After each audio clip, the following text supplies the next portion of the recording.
Kang Bagong. Nalikane awakmu iki teko kene wis tak perhitungake, kabeh ya wis tak rencanakake. Yen nganti Bagong wani ngancik teko ing kawasan bangsa Yeksa Buta, pimpinane Rahwana Raja kabeh tentune, kabeh wis tak siapke kepengin tak tak gawe pentungan. Emangnya aku apa? Emangnya aku duweni rasa geter? Bagong. Iya. Mangertenono ya. Kabeh pasukane Rahwana Raja duweni piyantu sing ora iso dikira.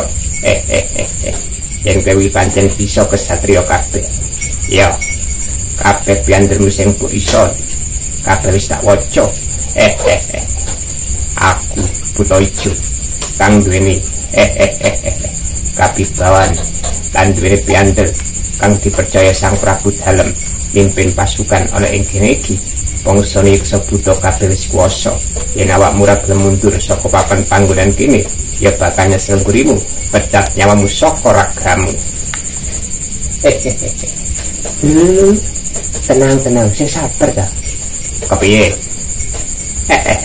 Kakang Buta Ijo. Kepiye? Musa Bagong gak usah banyak bicara. Ya, Bagong kuwi pancene wis duweni piyantu sing putusane Rama Wijaya. Kanggo mbuktekne sepira digayane, sepira kuasane, sepira jaduke Bagong yo dibuktekake. Doat.